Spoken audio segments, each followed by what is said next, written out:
31 years ago at Laley Field in the shadow of West Virginia's capital in Charleston, the DuPont Panthers and East Bank Pioneers closed a chapter in the West Virginia high school football record book.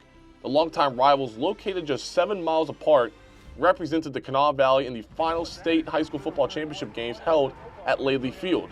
The following year, in 1994, the Super Six moved north to Wheeling, where it had remained until now. This week, the championships returned to the capital city. An expanded field of 8 teams will battle to etch their names in history. But DuPont and East Bank, their doors long since closed following consolidation, will not be among them. Despite their absence, the legacy of these programs, the impact on their respective communities, and the unforgettable 1993 season that culminated in 2 championships lives on.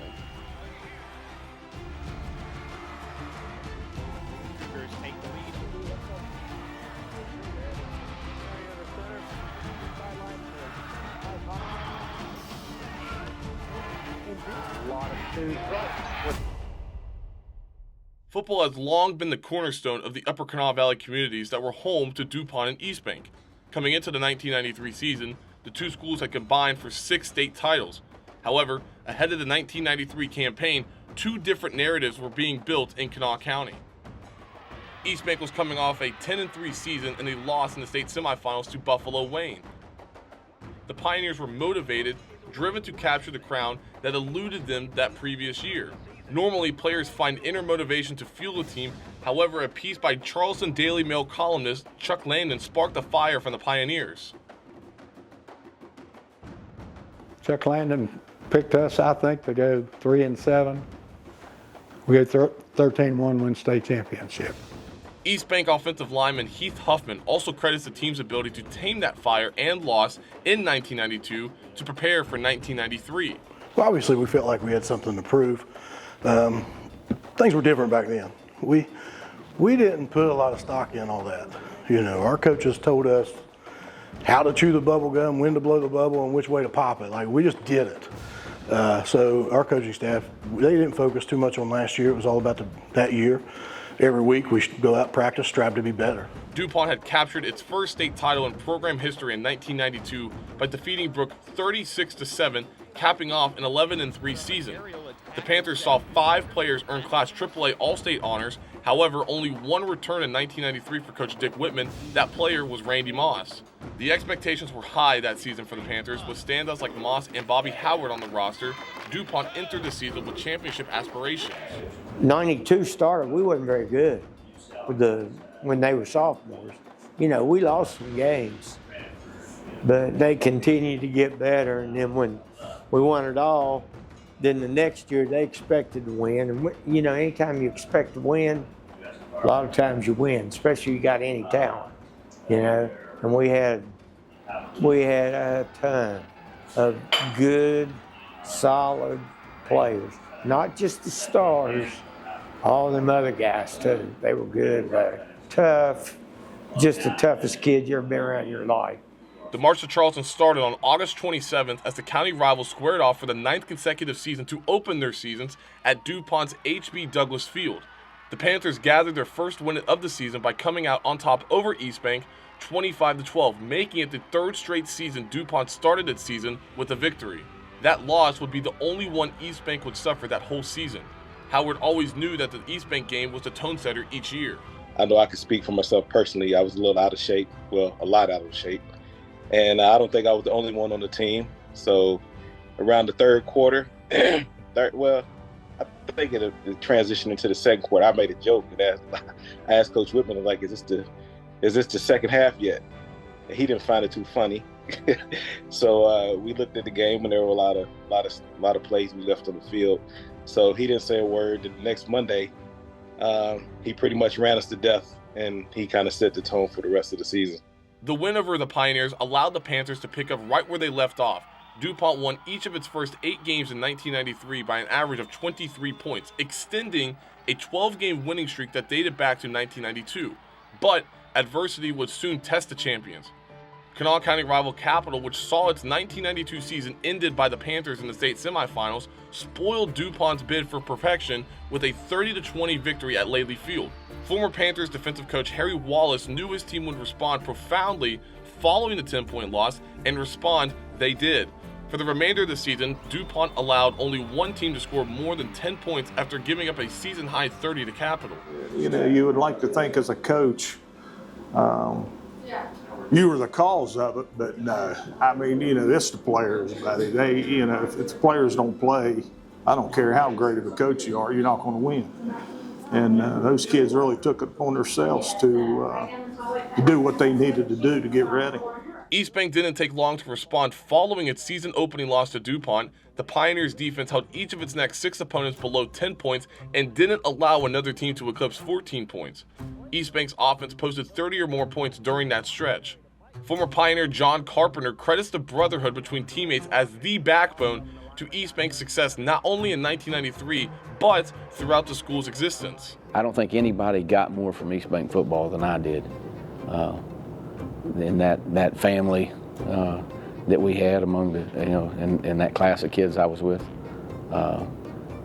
shaped my whole life. You know what I mean? I had, it changed, you know, it mattered to me so much that I chose that's what I want to do. You know, I want to go be part of something like that as many times as I can.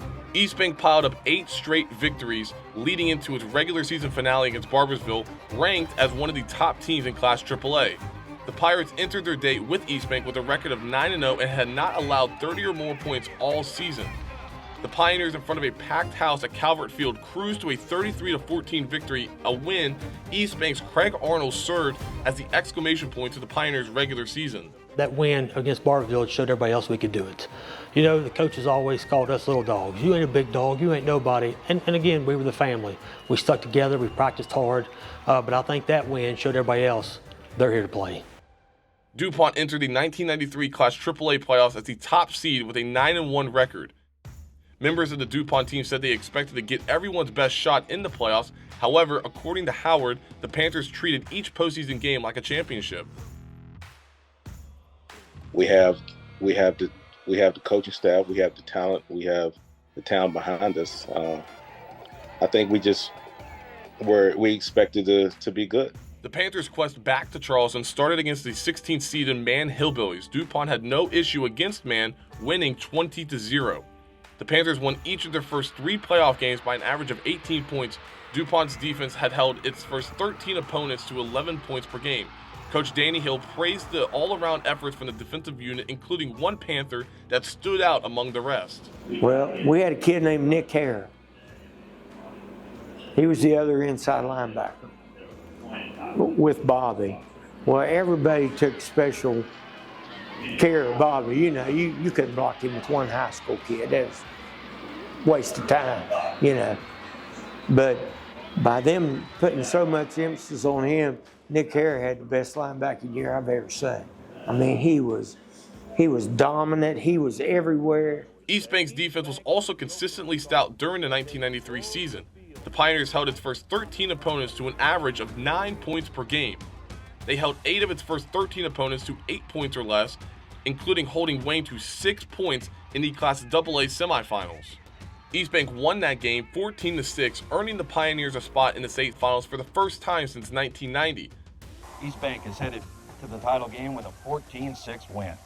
How's your boys do today? How we won, man. That's what we say, Master. Stay right in the win. What do you think about Magnolia next week? Give me ready. Now, the first state title game to be decided in West Virginia is in Class AA. Tomorrow night at 7:30, it's number 2 rated East Bank at 12-1 against Magnolia at 12-1. The Blue Eagles. They had a tall task ahead as they squared off against Magnolia in the first game of championship weekend. The Blue Eagles were led by quarterback Mark Caesar, a 2-time Kennedy Award winner, as the state's top high school football player. Magnolia entered the game 12-1, averaging 36 points per game in the state playoffs. My plan was not to let them hit any deep passes on us.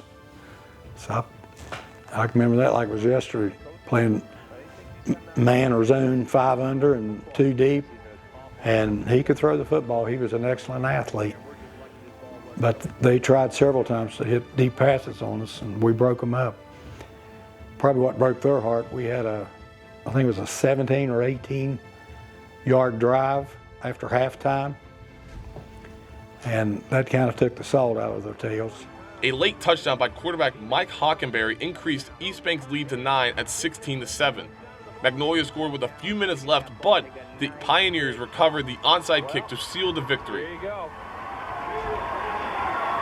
13th season and comes down to an onside kick. 13 games, into the season. Oh, it's good with it, and he's going to go the other way. Pandemonium ensued from the East Bank faithful and team. Players were soaking in all the memories while on Laley Field following the 16-14 win. Carpenter took advantage of the opportunity by trying to trade shoes with Blue Eagle players. That was when the Nike thing first came about. I remember the Miami Hurricanes and people like that had these old turf shoes, and you could buy black ones or white ones over at Sport Mart, but they were the first people we'd ever see have blue and white ones. And I remember like trying to trade for shoes. Shortly after the final buzzer sounded, members of the East Bank team rushed to the scoreboard, into the stadium, and tore down the goalposts. We kind of said it in the practice. We watch film every day, and we're in film. And my cousin, he said, he's like, Coach Hensley, which we, back in the day, he on old VHS tape, so he's rewinding. And Coach Hensley's like, why? He said, if we win, we're tearing down the goalpost. And Coach Hensley's like, well, whatever. I don't care what you do as long as you win. When he said that, I looked over and I thought, uh-oh, we're in trouble. The genius behind the celebration was Arnold. The players, more so than the coaches, loved the idea of taking down the goalposts. The game's over, everybody shake hands, we're walking, and I look towards the scoreboard to see the score. And I go, hey, goalpost! And I took off, and they said from the stands it looked like a herd of elephants following me. It was tilted towards the interstate on the scoreboard side. And man, the coaches were mad. The Laley Field people were mad. We had one coach trying to push it back up. Why we did it, I can't answer that, but we did it, and it's there forever now. We always had the trivia question: what goalpost is newer? It's the one on the scoreboard end. Hopkins didn't buy into the concept of tearing down the goalposts. That was brought up like on a Monday practice when we're not even in pads. And so, of course, we're joking with the players about it. Never did we ever dream they would actually do it. Unhappy city officials and game administrators worked quickly to install a makeshift goal before Saturday's slate of games. A familiar foe awaited DuPont in Saturday's state title game, the Capital Cougars. It was the fourth meeting in 2 seasons between the two schools. The Panther played tough and explosive en route to a 29-3 victory. The 26-point victory was the second time in consecutive seasons DuPont won the state title by 25 points or more. The Panthers also became the first-class AAA team since North Marion in 1980 and 81 to repeat as state champions. Early in the game, we go down there and score, then we stop, and then we score. So after that, I think just the momentum just kept building for us. The DuPont football program was atop of Class AAA for another season. An outpouring of love and support from the Panther fan base flowed through the football program and was felt by the players and coaches. I meant a great deal to the community.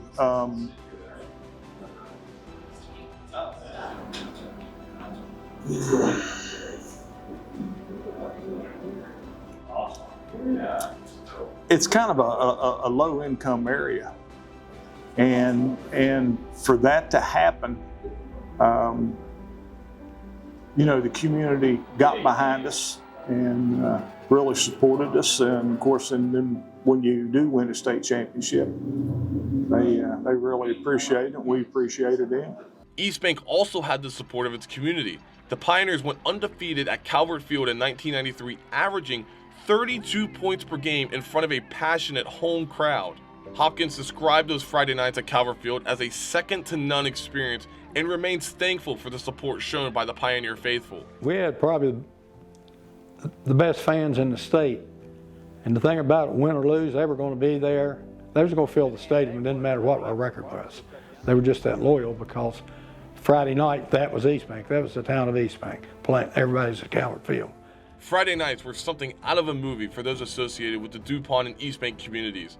It was a time of community, unity, and fellowship that provided lasting memories for everyone involved.